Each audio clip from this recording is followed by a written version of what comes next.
lot of time on the internet watching and listening to heaps of different preachers, heaps of different pastors, and probably, to be honest with you, should be spending more time in the Bible, reading the Bible. That's what I should be doing. That's absolutely what I should be doing.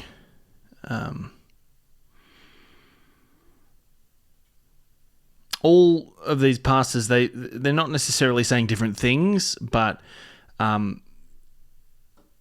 so many, they're saying a lot of things about like salvation and whether or not someone is saved, and about, you know, losing salvation, about keeping salvation. Does someone lose salvation? Do they, you know, how do you get salvation, you know? I don't exactly know. I don't know the, you know, I don't know the correct answer for that. I don't know the correct answer whether you lose salvation or whether you always have salvation. I mean, I don't think you can get saved and then just go and do whatever you want. That doesn't seem accurate to me. To give your life to Christ and then just go and live how you want to live. That's not exactly how I was expecting this to go.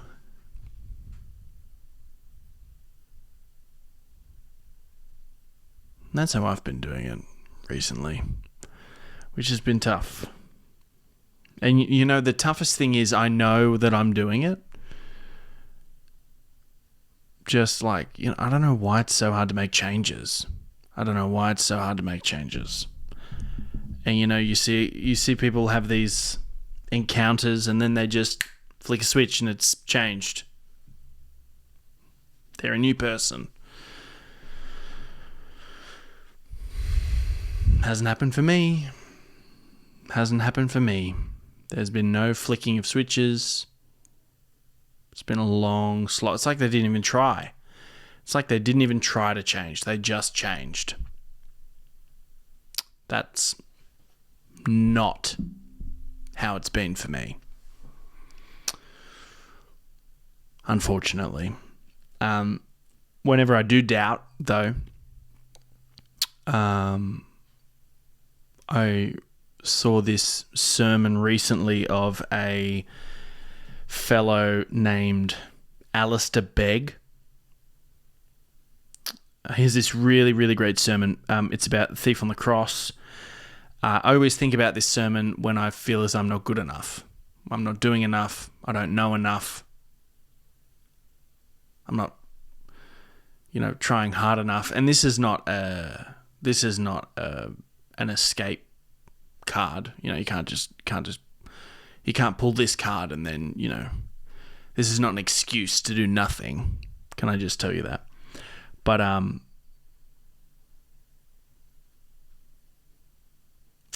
this Alistair Begg clip, I just want to play some of it for you. Take a listen to this. Without the preaching of the cross, without preaching the cross to ourselves all day and every day, we will very, very quickly... He's preaching this at a train yard, apparently. He's preaching this at a train station. I didn't notice the train noises in the background until I put the cans on and heard it. But just try and drown out the train noises in the back with what he's saying, okay? Revert to faith plus works as the ground of our salvation. So that, to go to the old Fort Lauderdale question, if you were to die tonight and you were getting entry into heaven, what would you say? If you answer that, and if I answer it in the first person, we've immediately gone wrong. Because I believed, because I have faith, because I am this, because I am continuing. Loved ones, the only proper answer is in the third person, because he. Think about the thief on the cross. And what an immense, I can't wait to find that fellow one day to ask him, how did that shake out for you? Because you were cussing the guy out with your friend. You'd never been in a Bible study. You never got baptized. You didn't know a thing about church membership. And yet you made it. You made it. How did you make it? That's what the angel must have said, like, what are you doing here? Well, I don't know. What do you mean you don't know? Well, because I don't know. Well,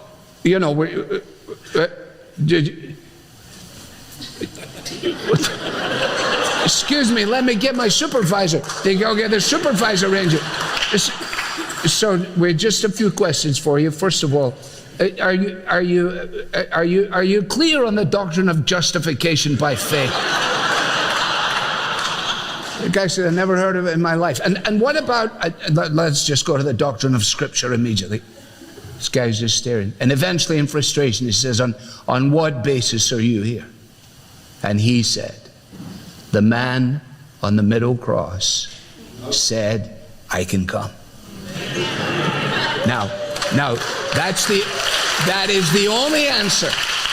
That is the only answer. And if I don't preach the gospel to myself all day and every day, then I will find myself beginning to trust. I doubt a lot. I doubt a lot. I just have a doubting mind. I doubt a lot. I doubt a lot about a lot of things. I doubt about my own ability to provide. I doubt about my faith. I doubt about heaps of different things. I doubt all the time. My head is filled completely, at least 80% of the time, with doubt. Self-doubt about this, self-doubt about whether I'm, being a good father or not, or a parent or a partner, or, One thing that really, I love that sermon. The one thing I really love about that sermon is it can be diluted down into one sentence, which is because the man on the middle cross said I could come.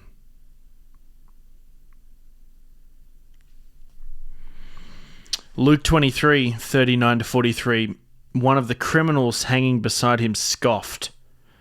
So you're the Messiah. You prove it by saving yourself and us too while you're at it. But the other criminal protested, don't you fear God even when you have been sentenced to death?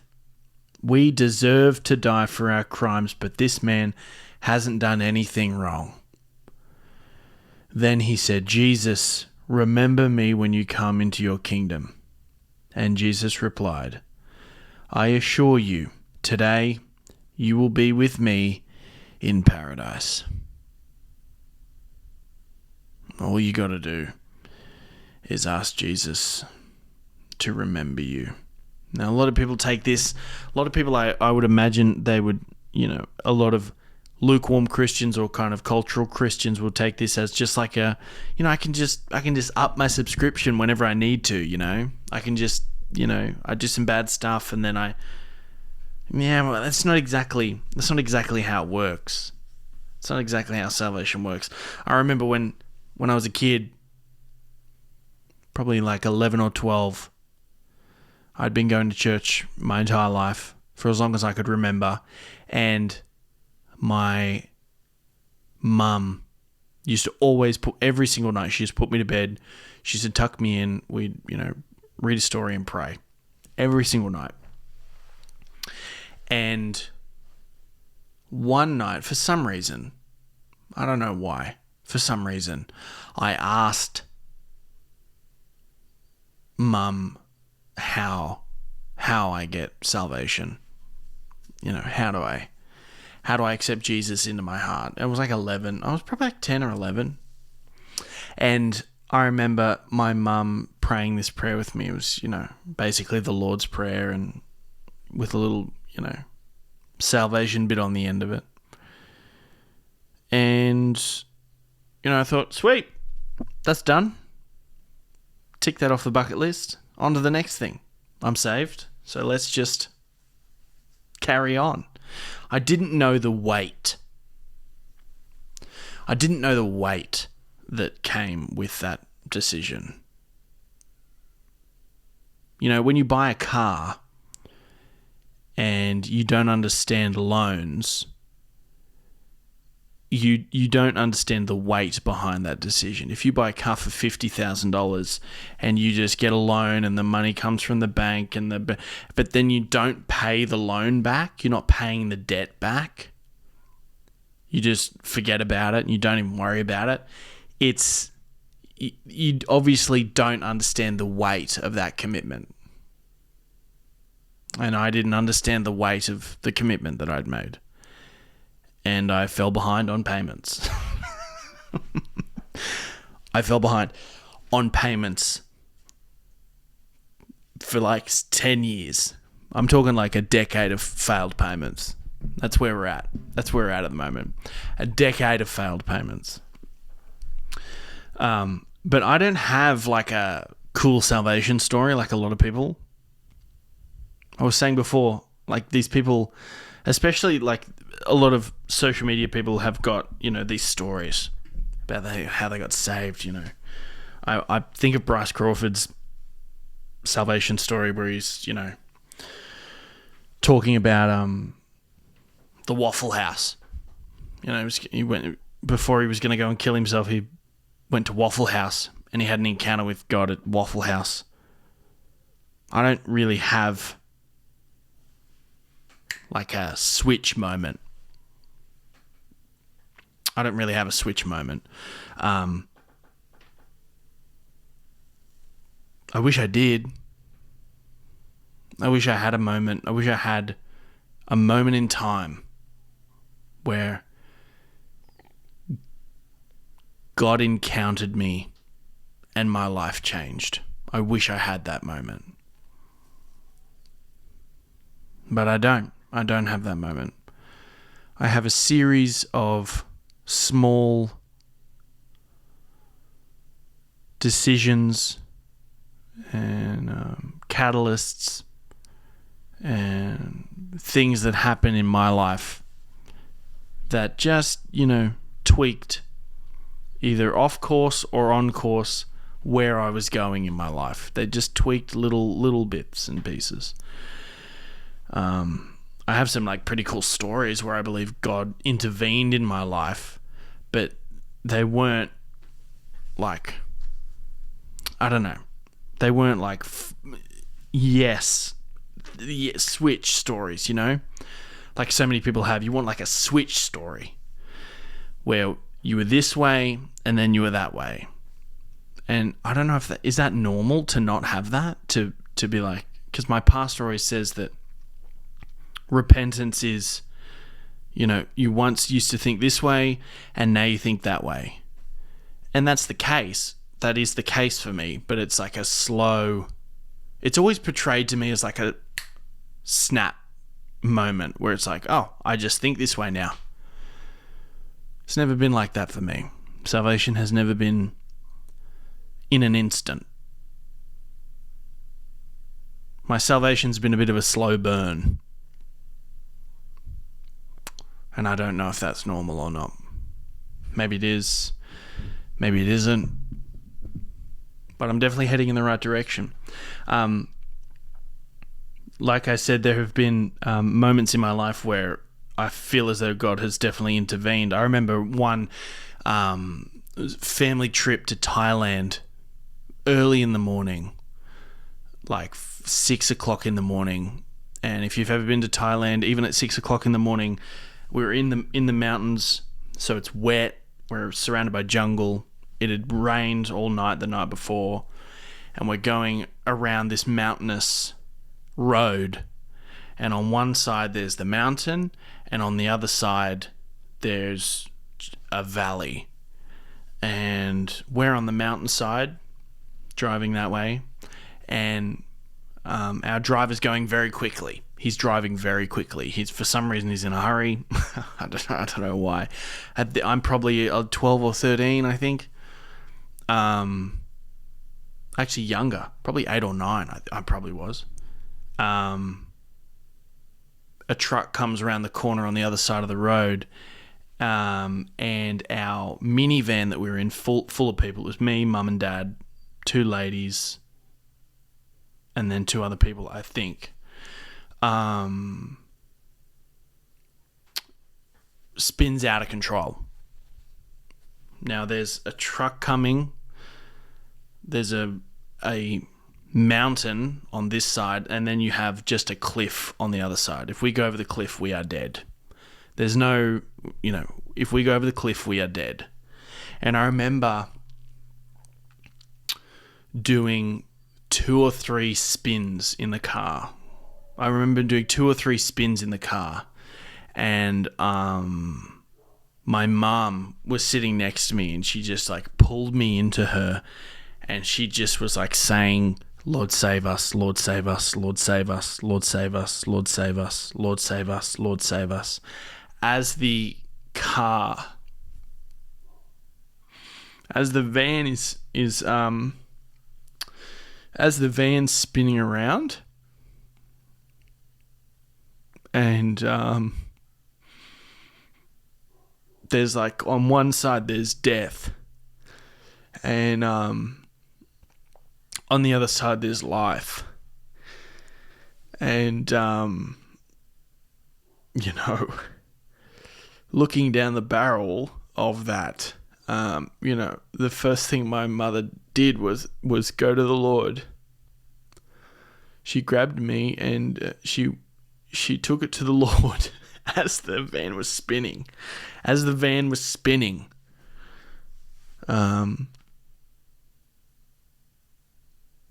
Which is crazy. I look back on that and it's a crazy experience. Like, that's a near-death experience. One of a couple I had in Thailand. While I was like 8 years old, I almost got my head taken off by the skiers, the skiers with the sails. They just do them in the middle of the beach and they like fling them up, and I got the metal wire under my chin. I almost got my head taken off. And anyway, look, Thailand was a really amazing trip, but also, fraught with OH&S dangers. Work health and safety would have had a field day over there, let me tell you. But even after all of those experiences, they've never been like a switch salvation experience. They've never been like an experience where it's like, I think this way, now I think that way. It's been like a slow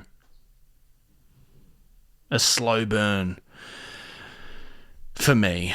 And I hope it's not saved light, LITE, saved. I don't want that. Like, I haven't paid for the full subscription. Like, I want to pay for Jesus paid for the full subscription, but I would like to be a parasite on that account. Do you know what I mean? Jesus paid for the full subscription of salvation. I just want to be a parasite on that account. I feel like people my age will know what that is. People younger will know what that is as well. I don't want to be too cheap to pay for the premium version. I just want to get this out there. I don't want to be too cheap to pay for the premium version, but I'm happy to. But then again, like, how do you pay? How do you pay for that? Is it,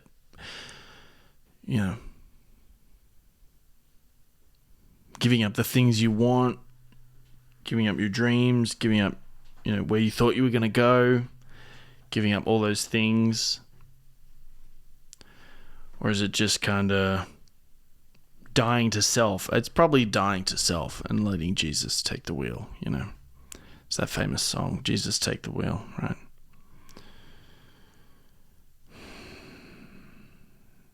You gotta give up total control. Yeah. You have to give up total control. And that's tough for me and a lot of people, because I am a control freak. I am a controller freak. Okay? Controller freaky. Just ask my partner. I like to. My fiance now, I should say fiance. Gosh, I need to get that through my head. Otherwise, I'm going to be in big trouble. What else have I got here? Oh, that's it. You pay by giving up the things that the world has told you are good. You get brainwashed. You get brainwashed into thinking these certain things are good. And then Jesus comes along and says, actually, sorry to burst your bubble, but drugs, porn, sex, alcohol, greed, money, lust, sloth, the idolizing of people who have more than you, guilty of all of them. Guilty of all of them. Guilty of all of them. And you know what? This is the thing that I don't feel like a lot of people talk about, Christians talk about. Following Jesus will cost you.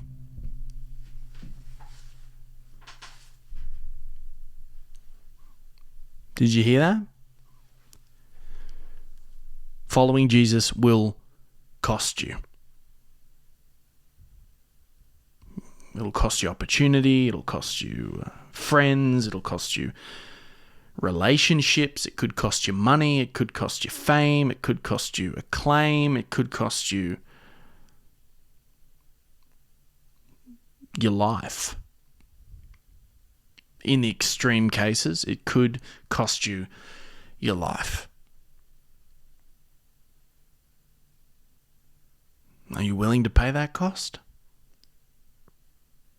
for Jesus? Someone who, the God that sent his son to die on the cross for you, would you die for him?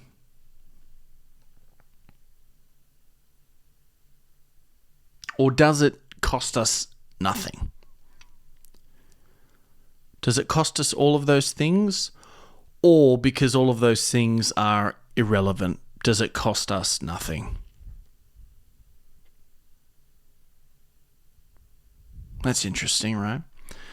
You know, I thought when I was a kid, younger, I had people say to me all the time, because I was kind of dramery and, you know, bit of a show off and a bit of a clown and, you know, things like that. I had people say to me all the time, oh, you're going to be, you know, whatever, comedian or an actor or whatever, you know. I had people say that to me all the time when I was at school. Not so much now. People don't say that to me now. But when you're a kid and you got the whole world in front of you and you got opportunities to do whatever you want to do and be whoever you want to be, people put things in your head and you know, you start to chase those things because that's what people said that you need to chase. And for me, it wasn't so much a fact of me, you know, not chasing those things. It was just like those things never, for a little while, they were attractive to me, but I never went gung-ho for them, you know? Because I think I believed deep down that they meant nothing.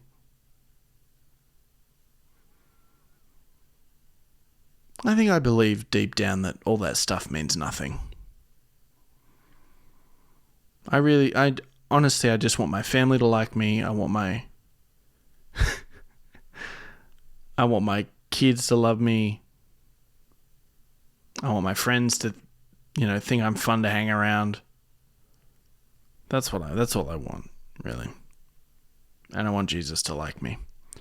I want Jesus to say that I can come. So really, it costs us nothing. I keep thinking in the camera that there's someone in the window behind me, but there's no one in the window behind me. It's fine.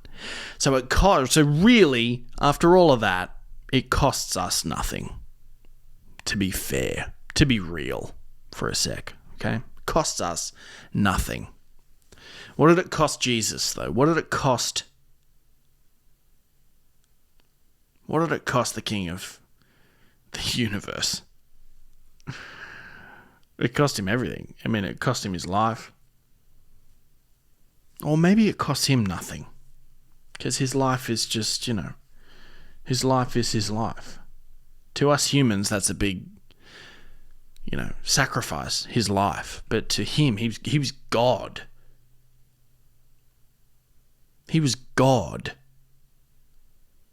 So his life would have, it wouldn't have been a big sacrifice for God. For God? For the God of the universe to sacrifice his life.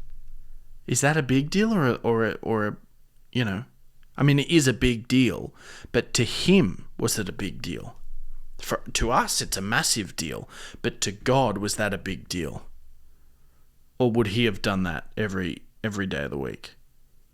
Multiple times? I don't know.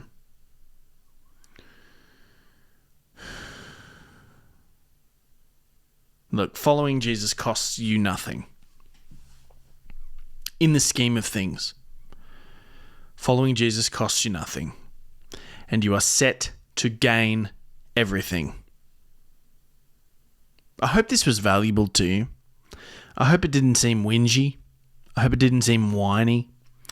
I hope it didn't seem like I was a miserable sod, because I don't want to come off as a miserable sod. I actually laugh. I'm going to take the cans off for a second. I actually have a great time. Doing this. I'm just a little low energy at the moment because I'm tired.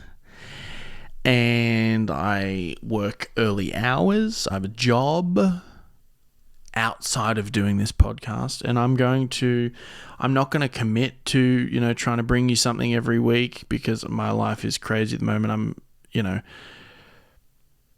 volunteering like I'm doing so much at the church. I've got a lot going on with my church life. Don't you hate it when people have to tell you how busy they are? I'm just so busy. Oh, my week last week was just hectic. It was just hectic. I had the kid's birthday party on Saturday. With the church lunch on Sunday. Monday was Greg's appointment in town. Tuesday was bowls. Like, seriously, everyone's got a busy life. No one cares. Nobody cares about your busy life. I appreciate that you do have a busy life. I do. No one cares, though. I love you. With love. With love, I don't care. But in saying that, my week's really busy. That's all for this week. Make sure you follow us on whatever platform you're listening to or watching this on. The videos will be up on YouTube. The audio will be up on Spotify. You can go ahead and listen to it on Spotify. So I appreciate you so much. Like and subscribe if you're on YouTube. Follow on Spotify. And find us on Instagram. good.works.media. Now, I know how annoying that handle is. good.works.media. It was the only one. It was the only one I could find. All the other good works are taken, except for good.works.media. It's not there's no ring to the tongue of it at all. Look, that's about it, to be honest with you. Appreciate your time. Thank you so much. Have a great week. God bless you. And do good works, people. See you next week. Bye.